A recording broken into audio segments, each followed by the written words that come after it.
So, Pokemon Brilliant Diamond. Well, it was okay. I think that's a good way to describe it.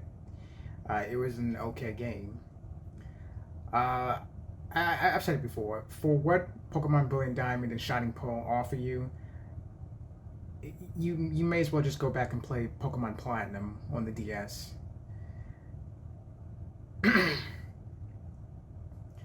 While I can appreciate the fact that Ilker, the developer for the remakes, wanted to stay as faithful as possible to the original DS games, they may have gone a bit far in a few places. One of the big glaring issues with the remakes, obviously, are the visuals themselves. A lot of people, myself included, of course, expected visuals on the level of Sword and Shield. And while Sword and Shield themselves as games may not have been that great, they were kind of the step in the right direction. A lot of people felt, at least as far as again the visuals were concerned, the art style. Brilliant Diamond and Shining Pearl decides to go with this basically an updated version of what the Gen 4 games looked like. You know, the small chibi characters in the overworld, and then once you transition to actual battles, they're full bodied, they're more fleshed out. That's what they decided to do for the remakes, and very controversial when that was first announced. Personally, I was on the side of not liking it at all. My brother didn't like it at first either, but after, getting used to it after a while, he came around on it. And that area of the remakes is very much a love it or hate it type of situation. Some people do like the basically updated graphics. That's all you can say, not even really visuals. There's just the updated graphics or art style of the remakes. Other people like myself don't like it. We would have preferred something more akin to what we saw with, again, Sword and Shield, or even Pokemon Let's Go, Pikachu and Eevee. But regardless of the visual style for the remakes, playing Brilliant Diamond,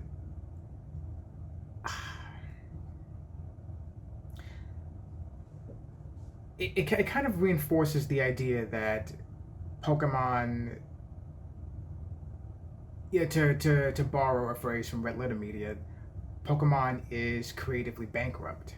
The Gen 4 remix kind of reinforced the idea that there's not a lot you can do with Pokemon, or at the very least, there's not a lot that someone like Game Freak wants to do with Pokemon.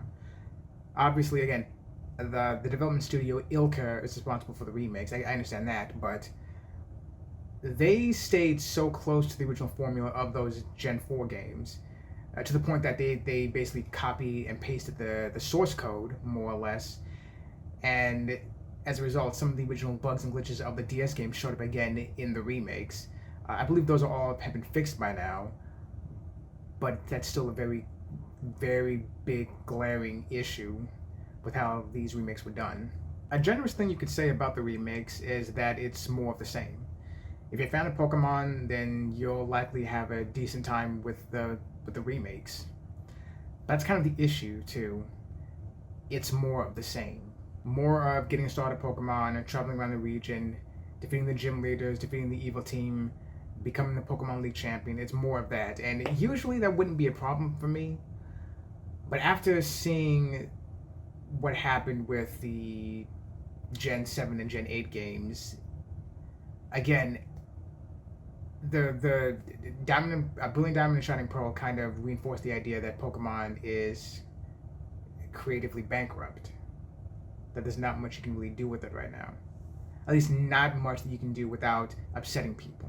The Gen 7 games obviously changed things up quite a bit, getting rid of the gyms and replacing them with the trials. These adventure puzzle segments that in place of going around and battling gym leaders and getting the gym badges. And I understand wanting to do something different this time around, because even with Pokemon X and Y, people are starting to complain a bit that the games were a bit too samey. I think, honestly, I think there was some complaints about that even with Black and White, one generation before that the games are kind of all the same. And then with X and Y coming around and being kind of underwhelming, The fact that Pokemon has done the same exact thing for 6 games straight was impressed upon people even more. So I think that's why Game Freak decided to do something substantially different with Sun and Moon. It's just the issue with the trials in Sun and Moon is that when you get a new stamp for your passport, it doesn't feel as much of an accomplishment as defeating a gym leader and getting a badge. Going to the gym, finding your way through the gym trainer, solving the puzzle, defeating the boss, getting that gym badge, that's a huge achievement in your journey, and it feels great to do that. But the trials in Sun and Moon and Ultra Sun and Ultra Moon didn't feel the same. And it just kind of felt, to me at least, they felt more like kind of a side quest type of thing, or a mini game type of thing that you can do on the side while you're in the middle of your journey, or maybe after you beat in the main game. There's something more for you to do. That's kind of how they felt. That's kind of how they were implemented into the games. And I think that's probably why a lot of people did not take to Sun and Moon as much as Game Freak would have hoped. So then we fast forward to Sword and Shield. Game Freak goes back to gyms and traveling the region, and I honestly feel that if Sword and Shield had been a bit more substantial with the graphics and everything, and even including keeping the entire Pokedex in, it would have probably been looked upon a bit more fondly than what it was. Plenty of people complained that the visual style for the game wasn't that appealing. Combined, we compare it to games like Breath of the Wild and Super Mario Odyssey that came out near the beginning of the Switch's life cycle. Sword and Shield ended up looking subpar in comparison. So it would seem that, and I don't know if this was Ilka's decision and the Pokemon Company approved of it, or if maybe Game Freak was looking at doing the Gen 4 remakes for the Switch, that they decided, okay, so we got a lot of complaints about Sword and Shield's visual style and the graphics and everything. What if we do the Gen 4 remakes? What if we just take the visual style of the Gen 4 remakes and just update them? What if we do that instead? Will people like that? And as I said before, it's kind of a 50-50 split there. Some people do like it, some people don't like it. And it's another issue of kind of the Pokemon fan base being broken down in the center of a controversial decision by the company. But all that aside, the visual stylings, the graphics, all that aside, I think a big issue with Brilliant Diamond and Shining Pearl, like even if they did have the same visual style as Sword and Shield, playing through Brilliant Diamond, I honestly, I was just kind of bored the entire time. I don't know if that's because I played, Sword and Shield in close proximity to Brilliant Diamond, or if maybe after playing the games all these years, maybe I actually am bored now. I don't know. I don't know. Like, cause I remember I was actually playing Pokemon Black again. This is a few months ago. I picked the game up again just to mess around with it for a little while, and I found myself actually drawn into it a lot. So I don't know.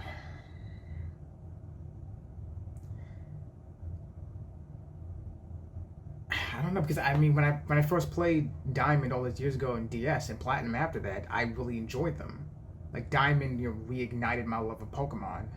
Coming from Sapphire and Emerald to Diamond after what seemed like such a long time, because back then as a kid, everything just dragged on forever and ever. And these days, like you're on a bullet train to the grave. Everything just goes by so fast. So I don't know, but like maybe my perception of like it being a very long time between the Hoenn games and the Sinnoh games, and like I was thrilled to have something new to play with Pokemon. And then like Sword and Shield came out just not too long ago, and now we already have the Gen 4 remakes.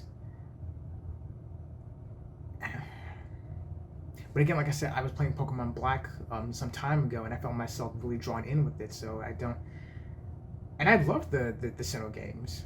Playing Diamond and Platinum, I didn't play Pearl much, honestly, but playing Diamond and Platinum, I loved those games.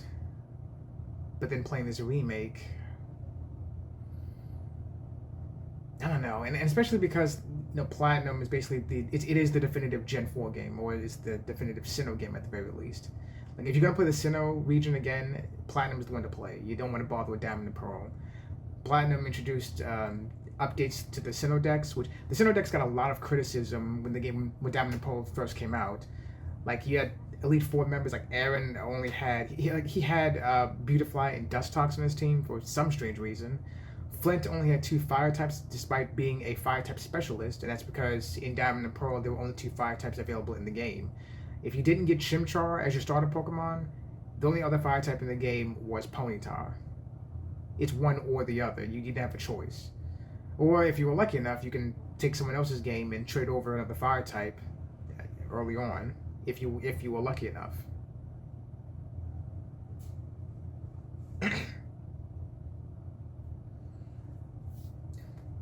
And beyond that, a lot of trainers' teams, including gym leaders' teams, were changed up a bit.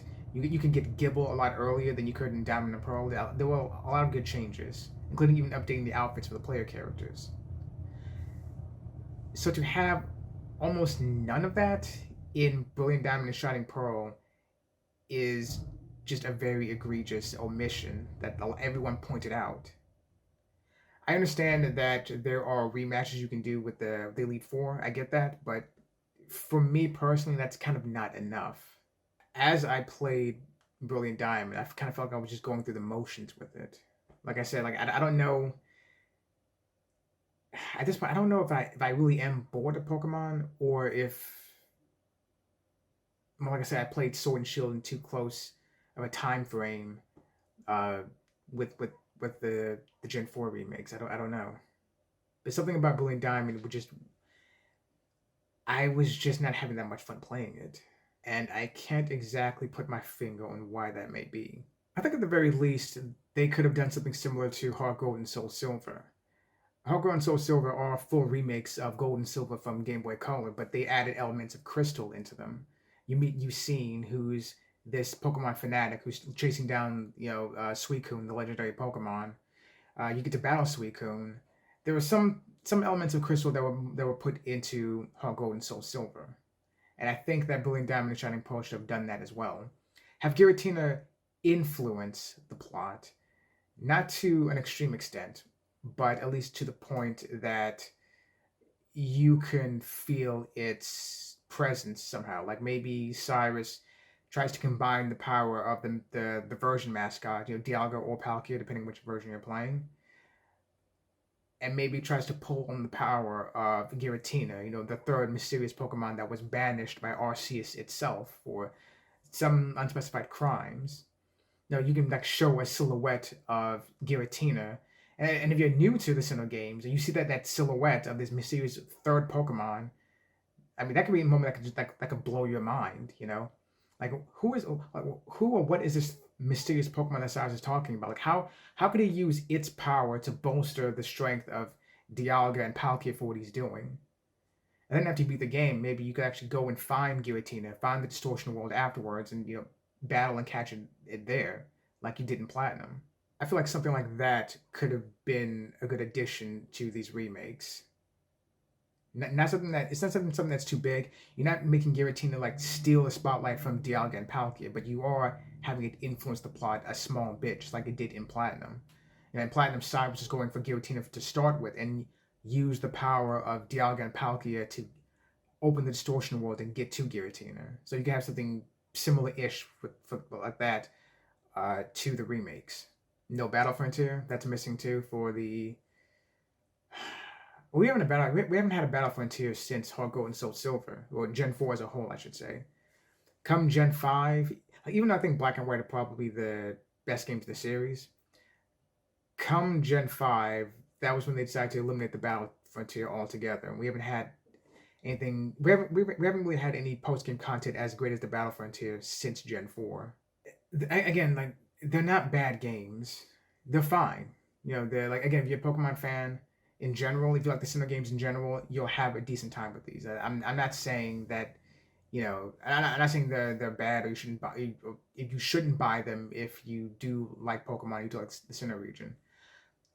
I'm just kind of saying that the way these games were done was underwhelming, and I don't know for certain if that's a me issue or if the Pokemon franchise really has peaked. I guess we could find out come Generation 9. We'll see what Game Freak does with Gen 9, and we'll see if we can get Gen 5 remakes for Generation 9, or maybe in Generation 10 we'll get those remakes. Whatever happens, um,